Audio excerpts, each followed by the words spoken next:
Dios te ama mucho, pero nunca cambiará porque vengas a Él quejándote por lástima. Eso no le hace cosquillas a los oídos de Dios.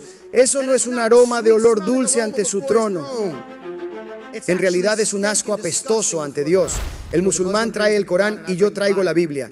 ¿Cómo puedo diferenciar mi religión? ¿Comparada con la suya? Porque si es escritura por escritura podemos seguir durante horas, ¿verdad? Y sabes, si el Señor puede definitivamente prepararte en apologética para ser capaz de defender el Evangelio. Pero realmente, si es alguien que realmente conoce el Corán, como realmente lo conoce, puedes seguir durante horas. Podrían hablarte de errores en la Biblia y en el Corán. Podría convertirse en todo un lío teológico. ¿No es cierto? Pero ¿sabes lo que separa al cristianismo del Islam? El poder, milagros, señales y maravillas que podemos experimentar como creyentes nacidos de nuevo. Amén. Sin milagros, sin poder, es un simple libro filosófico. Es un libro de filosofía. Cuando no hay resultados, se convierte en filosofía. Se convierte en religión muerta. Lo que leemos en la palabra puede cobrar vida y hay poder en la palabra de Dios. No es diciendo su palabra en voz alta. No es recitando las escrituras de manera elocuente, aunque no hay problema con decir, con declarar o decretar su palabra en voz alta, o decirlo con mucha pasión. No hay problema con eso. O intelectualmente, enunciar sus palabras. No hay problema con eso. Pero si lo haces sin fe, no verás resultados. Es por eso que soy tan grande en la palabra de Dios sobre los principios del reino. Porque todo por lo que oras está en la palabra de Dios, todo. No solo por sanidad y liberación.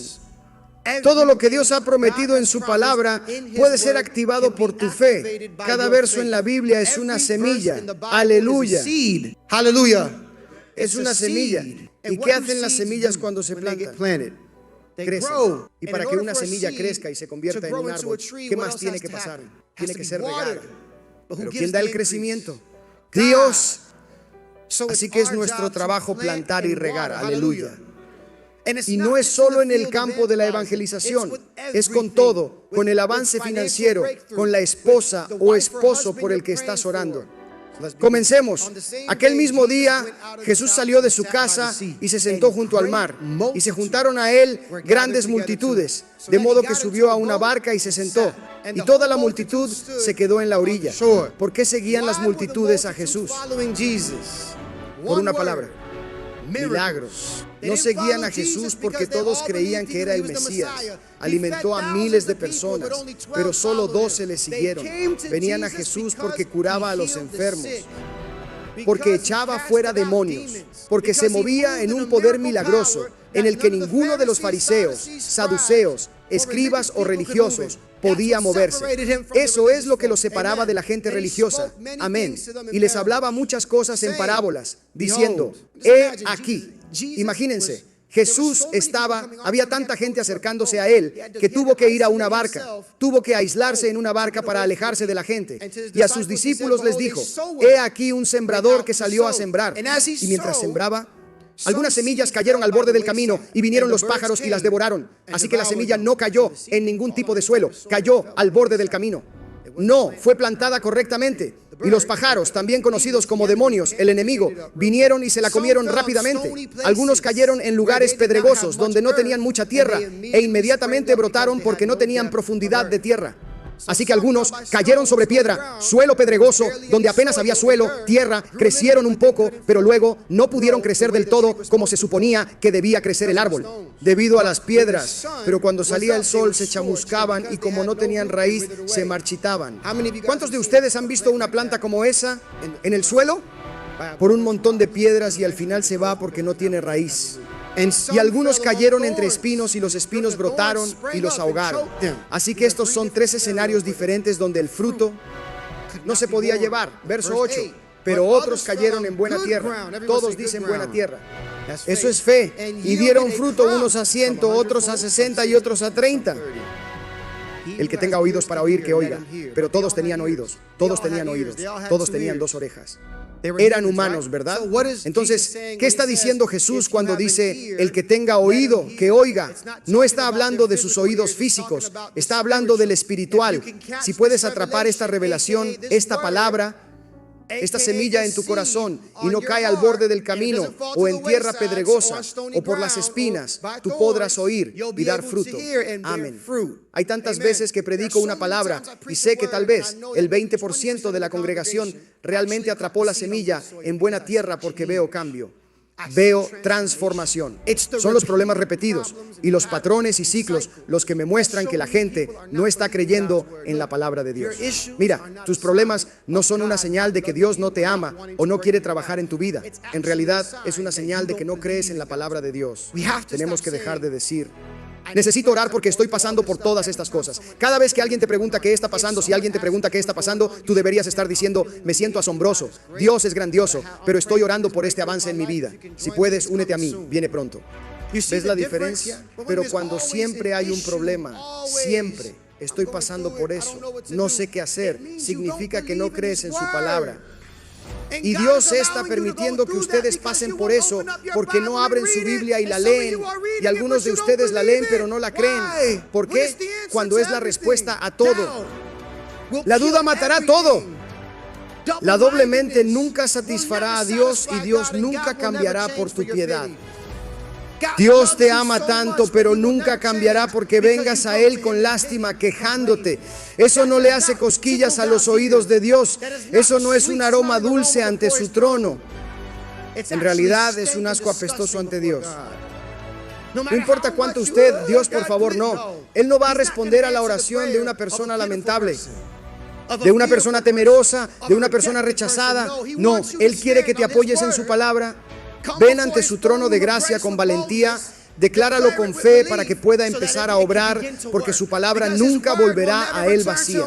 Saldrá y hará lo que le plazca. Nunca regresará a Él vacía si declaras su palabra con fe. Nunca. Pero si no declaras su palabra con fe, no va a ninguna parte. No hay activación. Su palabra es un libro entero de bendiciones y promesas que solo pueden ser activadas por fe. Pero si no crees en su palabra o lees su palabra, ¿adivina qué? No consigues nada. No consigues nada hasta que te das cuenta: estoy tropezando. Necesito dejar de estar en esta nube sombría de duda y declarar esta palabra, porque esto es lo que he recibido como creyente. Como hijo e hija del Dios Altísimo, Él me dio las armas para luchar. Así es como ocurre la liberación.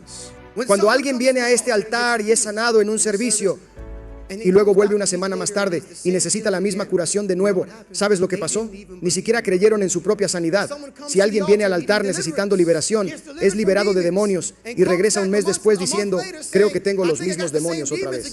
¿A qué Dios está sirviendo? La Biblia dice que a quien el Hijo libera, ¿qué es? Es verdaderamente libre. Entonces, ¿por qué estos demonios están regresando a tu vida? Es porque ni siquiera crees que te dejaron. ¿Por qué hemos prostituido el poder de Dios en vez de buscar al que da el poder? Es como si quisiéramos todo el poder de otras personas, otros ministros, otros hombres y mujeres de Dios. Su fe para que nos ayuden en nuestra vida sin que ni siquiera creamos. La iglesia no es para que vengas. A una persona que es tu Dios, estaba hablando con mi barbero hoy y le estaba diciendo eso, le estaba diciendo: tuve que aprender pronto a decir que no, porque estábamos hablando de eso. Él es un barbero muy conocido en Orlando, es un barbero muy bueno, siempre reservado. Él estaba hablando conmigo, otro barbero, y estábamos hablando de cómo, ya sabes, están tan ocupados y tuvieron que aprender a decir no porque tienen una familia, tienen una vida, ¿verdad? Tienen hijos, esposa, todas esas cosas. Y yo estaba como: hombre, la misma cosa tuvo que pasarme a mí como pastor, porque tantas personas venían a mí todo el tiempo, yo y mi esposa, y estaríamos ministrando hasta las 3 o 4 de la mañana a veces. Tenemos que levantarnos en la mañana para cuidar a nuestros hijos. Estábamos siempre llevando a la gente a cenar, siempre llevándolos, y toda nuestra semana estaría llena de ministrar a otras personas, lo cual amamos. Pero entonces nos dimos cuenta de que no teníamos vida en común como matrimonio. Nuestros hijos estaban siendo descuidados porque siempre tenemos otras personas cuidando de ellos. Y nos dimos cuenta de que tenemos que decir no. La gente tiene que ir a Dios. Nos hemos convertido en el Dios de la gente. Y tuve que arrepentirme. Tuve que decir: Dios, lo siento. Tuve que arrepentirme. Y tuve que ponerme firme porque me preocupaba mucho que la gente volviera al mundo. Y cuando tuve esa revelación, ¿la gente se fue? Sí. Pero los que se quedaron fueron los que eran verdaderos creyentes en Jesucristo. Si alguna vez vas a un hombre o mujer de Dios y les pides ayuda en una situación antes de ir a Dios, arrepiéntete. Yo he estado en esa situación. Apóstol, ¿qué piensa de esto? ¿Usted ha orado? No. ¿Cómo te atreves? ¿Quieres convertirme en tu Dios? Así que quieres que busque a Dios por ti cuando el velo ya se ha rasgado y tenemos acceso al lugar santísimo. ¿Qué crees que es esto? ¿Crees que yo soy tu avance? Es Jesucristo. Yo no soy tu avance, lo es el Señor. Y si lo buscas como yo lo busco, puedes ayudar a otras personas también. El discipulado viene del Espíritu Santo. Él es el maestro, Él es el ayudante, Él es el consolador, Él es el amigo. El hombre te fallará. Todos somos humanos. La gente herida hiere a la gente y todos salimos heridos. Cuando idolatras a alguien, te va a fallar. Pero cuando tú pones tu confianza en Dios, tú serás capaz de ver a la gente correctamente porque tú no los juzgaras y serás como, ¿cómo se atreven ellos a hacer eso mal? ¿Cómo se atreven a no orar por mí? ¿Cómo se atreven a cometer ese error? Voy a buscar a alguien más para que sea mi Dios. Irás de iglesia en iglesia por el resto de tu vida. Un pastor no se supone que sea la persona perfecta para ti. Un pastor es un ejemplo, un pastor es un adorador, un pastor es un hijo de Dios, un pastor es un amante de Jesucristo. Si tu pastor te señala a Jesús, tienes un buen pastor. Aleluya.